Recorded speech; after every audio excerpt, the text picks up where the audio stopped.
નમસ્કાર, પ્રણામ, સ્વાગત છે તમારું એક નવા વિડીયોમાં। દોસ્તો, આજે હું તમારા માટે એક રહસ્યમય સવાલોથી ભરેલી એક રોચક અને ખૂબ જ જ્ઞાનવર્ધક કહાની લઈને આવ્યો છું। આ કહાનીમાંથી તમને ખૂબ જ જાણવા જેવી માહિતી મળવાની છે। તો તમને વિનંતી છે કે આ કહાનીને અંત સુધી ધ્યાનથી સાંભળશો તો જ તમને આ કહાનીનો સાર સમજાશે। અને કહાની શરૂ કરીએ એ પહેલા કોમેન્ટ બોક્સમાં હર હર મહાદેવ લખવાનું ભૂલતા નહીં। અને કહાની પસંદ આવે તો લાઈક, શેર અને નવા હોય તો ચેનલને સબસ્ક્રાઇબ જરૂરથી કરજો। તો ચાલો શરૂ કરીએ આજની કહાની। એક નગરમાં એક રાજા રહેતો હતો। આ રાજા ખૂબ જ બુદ્ધિમાન અને ન્યાયપ્રિય રાજા હતો। તેમના 4 પુત્રો હતા। ચારેય રાજકુમાર પોતાની શિક્ષા દીક્ષા પૂર્ણ કરીને ગુરુકુળમાંથી ઘરે આવ્યા ત્યારે રાજાએ જોયું કે મારા દીકરાઓ હવે મોટા થઈ ગયા છે અને રાજકાજની જવાબદારી સંભાળવા લાયક બની ગયા છે, એટલે મારે હવે એને પ્રજા વચ્ચે મોકલવા જોઈએ, જેનાથી પ્રજાનું સુખ દુઃખ તેઓ સમજી શકે। કેમ કે રાજમહેલમાં રાજસી સુખમાં તેમનું પાલન પોષણ થયું છે, એટલે તેઓ હજુ સુધી દીનહીન અને ગરીબોનું દુઃખ કેવું હોય તે જાણતા નથી અને એ દુઃખને સમજવા માટે તેમને પ્રજા વચ્ચે મોકલવા જોઈએ। અને જ્યાં સુધી આ રાજકુમારો પ્રજા સાથે નહીં જોડાય ત્યાં સુધી પ્રજાની સમસ્યાઓ શું હોય છે એની તેને ખબર જ નથી પડવાની। એ વાત પણ સત્ય છે કે જે કોઈ વ્યક્તિ સ્વયંનું પેટ ભરેલું હોય એને બીજા બધાના પેટ ભરેલા જ દેખાય છે। બીજાના દુઃખોનો અહેસાસ તો એને ત્યારે થશે જ્યારે એ ખુદ દુઃખી લોકો વચ્ચે જઈને તેમના દુઃખનો અહેસાસ કરશે, એમની સાથે સમય વિતાવશે કે પછી પોતે ક્યારેય આવા દુઃખ જોયા હોય। આવું જ વિચારીને આ રાજાએ એક દિવસ પોતાના 4 પુત્રોને પોતાની પાસે બોલાવ્યા અને કહ્યું કે પુત્રો, હવે તમે રાજકાજ સંભાળવા માટે યોગ્ય બની ગયા છો અને જવાન પણ થઈ ગયા છો, એટલા માટે હું તમને પ્રજાના સુખ દુઃખ જાણવાનું કામ સોંપી રહ્યો છું। તમે પ્રજા વચ્ચે જઈને જુઓ કે કોણ સુખી છે અને કોણ દુઃખી। આપણી પ્રજા ખુશહાલ તો છે ને? આપણી પ્રજાને જીવન જીવવામાં કોઈ તકલીફ તો નથી પડતી ને? કોણ શું કરી રહ્યો છે અને કેવી રીતે રહી રહ્યો છે એ તમારે જાણવાનું છે। મિત્રો, હવે તો પિતાનો આદેશ મળતા જ 4 પુત્રો ઘોડા પર સવાર થઈને રાજ્યની 4 દિશાઓમાં જવા માટે નીકળી ગયા। પૂર્વ, પશ્ચિમ, ઉત્તર, દક્ષિણ 4 દિશાઓમાં એક રાજકુમાર પહોંચી ગયો। મોટો રાજકુમાર દક્ષિણ દિશા તરફ ગયો। ઘણા નગરોની હાલત જોઈને તે એક જંગલમાં પહોંચી ગયો। ત્યાં તેને એક આશ્રમ જોવા મળ્યો। એ આશ્રમમાં ખૂબ સુંદર 4 ઘોડા બાંધેલા હતા। આવા ઘોડા આ રાજકુમારે પહેલી વાર જોયા હતા। ત્યાંથી થોડા દૂર એક સાધુ ધ્યાન સાધનામાં લીન હતા। હવે આ રાજકુમારે વિચાર્યું કે આ ઘોડા જરૂર આ સાધુ મહાત્માના હશે, એટલે આ મોટો રાજકુમાર સાધુ પાસે ગયો અને પૂછવા લાગ્યો કે હે મહાત્મા, શું આ ઘોડા તમારા છે? ત્યારે સાધુ મહાત્માએ ઉત્તર આપ્યો કે હા, આ ઘોડા મારા છે, પરંતુ તમે કોણ છો? ત્યારે રાજકુમારે પોતાનો પરિચય આપ્યો કે હું આ રાજ્યના રાજાનો મોટો પુત્ર છું અને મારા પિતાએ મને રાજ્યમાં ભ્રમણ કરવાનો આદેશ આપ્યો છે। તેમણે કહ્યું છે કે રાજ્યમાં ભ્રમણ કરીને જુઓ કે આપણા રાજ્યની પ્રજા કેવી રીતે રહે છે, કોણ સુખી છે, કોણ દુઃખી છે। એટલે સાધુએ પૂછ્યું કે શું તમને આ ઘોડા પસંદ છે? ત્યારે રાજકુમાર કહે છે, મહાત્મા, તમારા ઘોડા ખૂબ જ અદ્ભુત છે અને તમારી આજ્ઞા હોય તો હું મારા રાજ્યમાં ભ્રમણ કરવા માટે તમારો એક ઘોડો લઈ શકું? એટલે સાધુએ કહ્યું, હા રાજકુમાર, કેમ નહીં, તમે આ ઘોડો લઈ શકો છો, પરંતુ મારી એક શરત છે કે આ ઘોડા પર બેસીને જે તમે રાજ્યમાં ભ્રમણ કરશો અને જે કાંઈ પણ તમે તમારી આંખોથી જોવાના છો એનો મતલબ તમારે અહીં આવીને મને સમજાવવો પડશે અને કદાચ તમે એનો મતલબ નહીં સમજાવી શકો તો હું તમને પથ્થરની મૂર્તિ બનાવી દઈશ અને સૂર્યાસ્ત થયા પહેલા તમારે મારો ઘોડો મને પાછો આપવો પડશે। હવે રાજકુમારે આ સાધુની શરત માની લીધી અને આ 4 ઘોડામાંથી એક ઘોડો છોડી લીધો અને તેની પીઠ પર બેસીને રાજ્યમાં ભ્રમણ કરવા નીકળી ગયો।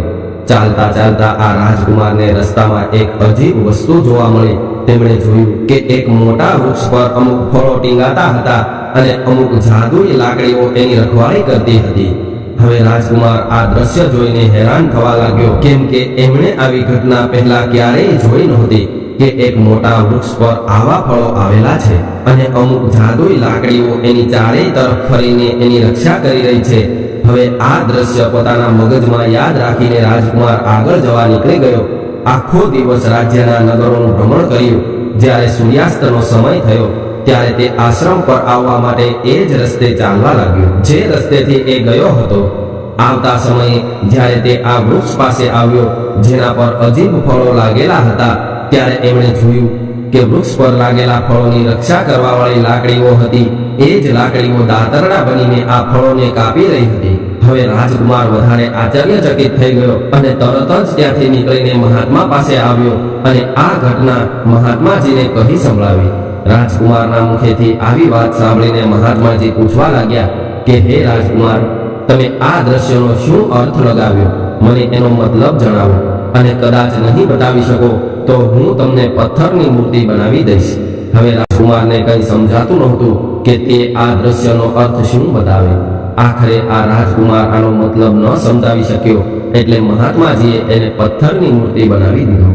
આ બાજુ જ્યારે સાંજના સમયે ત્રણેય રાજકુમાર રાજમહેલમાં આવી ગયા, પરંતુ મોટા રાજકુમારને પાછો આવેલો ન જોઈને ખૂબ ચિંતા કરવા લાગ્યા. રાજાને પણ ખૂબ ચિંતા થવા લાગી.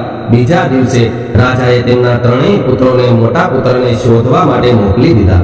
હવે આ રાજકુમારોને ખબર હતી કે તેમનો મોટો ભાઈ દક્ષિણ દિશામાં ગયો છે, એટલા માટે આ ત્રણેય રાજકુમાર દક્ષિણ દિશામાં જવા નીકળી ગયા. શોધતા શોધતા આ ત્રણેય એ આશ્રમ પર પહોંચી ગયા. ત્યાં પહોંચીને તેમણે જોયું તો ત્યાં એક પથ્થરની મૂર્તિ હતી જે હુબહુ એમના ભાઈ જેવી જ લાગી રહી હતી. આ જોઈને તેમણે મહાત્માજીને પૂછ્યું કે હે મહાત્મા, આ મૂર્તિ કોની છે? અમારા મોટા ભાઈ પણ આ મૂર્તિ જેવા જ હતા અને કાલે અમે ચારેય ભાઈઓ પ્રજાની હાલત જાણવા નીકળ્યા હતા. સાંજ પડતા અમે ત્રણેય ઘરે પહોંચી ગયા, પરંતુ અમારા મોટા ભાઈ ઘરે નથી આવ્યા. હવે આ રાજકુમારોની વાત સાંભળીને મહાત્મા કહેવા લાગ્યા કે એવી વાત છે, શું આ તમારો ભાઈ હતો જેને મેં પથ્થરની મૂર્તિ બનાવી દીધો છે? એટલે રાજકુમારોએ પૂછ્યું કે હે મહાત્મા, મારા ભાઈએ એવો શું અપરાધ કર્યો હતો કે તમે એને પથ્થરની મૂર્તિ બનાવી દીધો?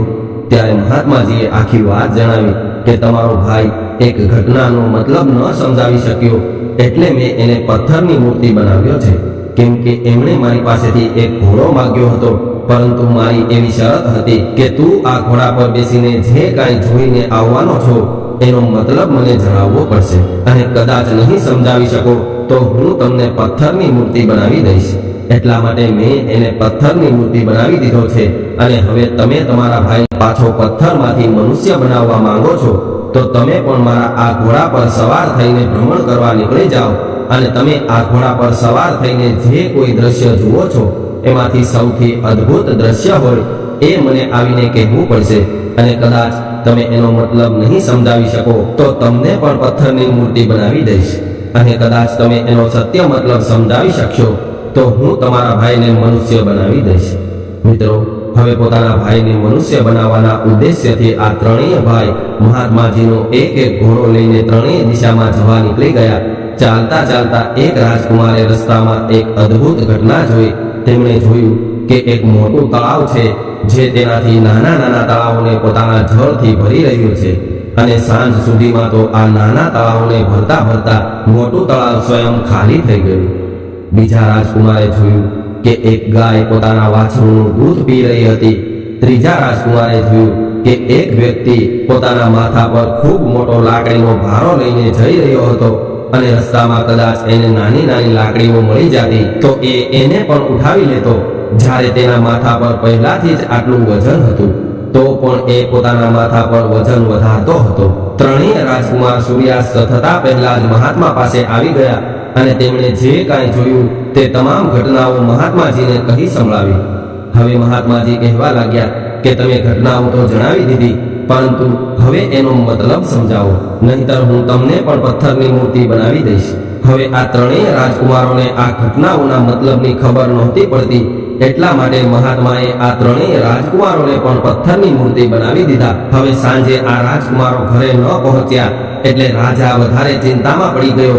બીજા દિવસે રાજા ખુદ પોતાના મંત્રીને લઈને તેમના પુત્રોને શોધવા માટે નીકળી ગયો. શોધતા શોધતા તે પણ આ મહાત્માના આશ્રમે પહોંચી ગયો. ત્યાં પહોંચીને તેમણે આ 4 પથ્થરની મૂર્તિઓ જોઈ જે તેમના પુત્રો જેવી જ હતી.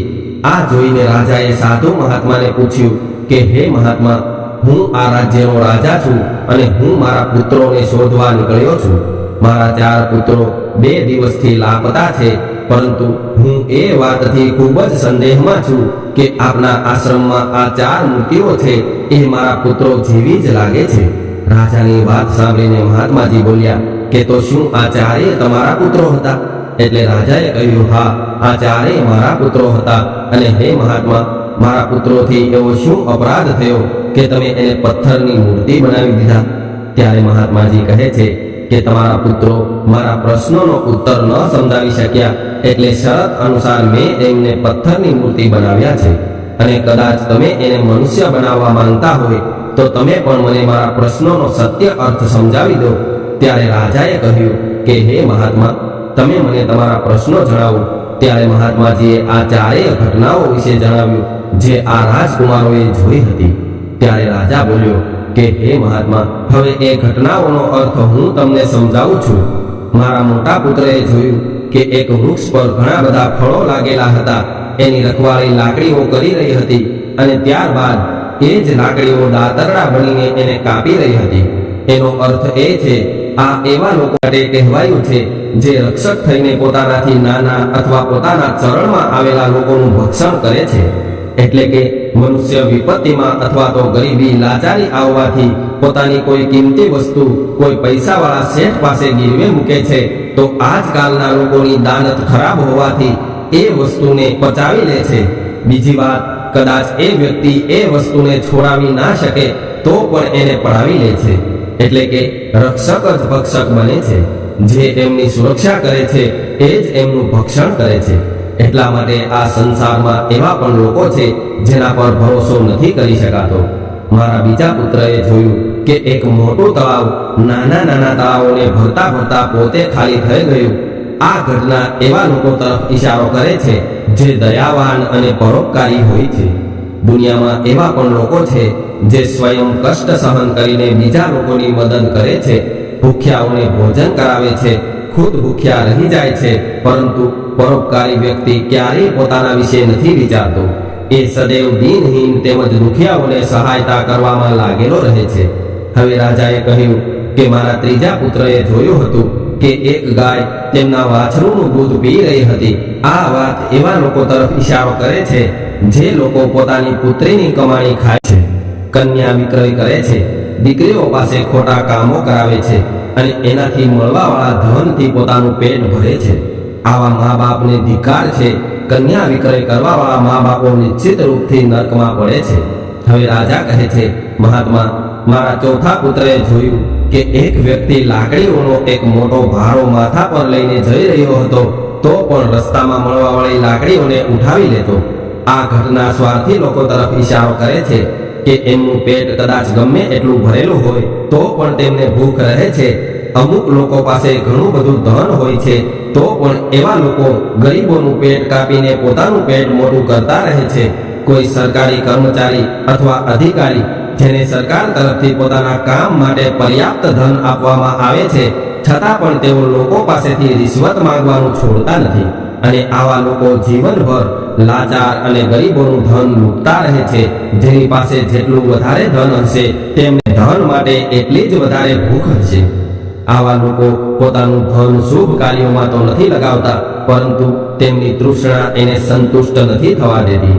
જેટલો મોટો ધનવાન હશે એટલો જ વધારે અસંતુષ્ટ હશે.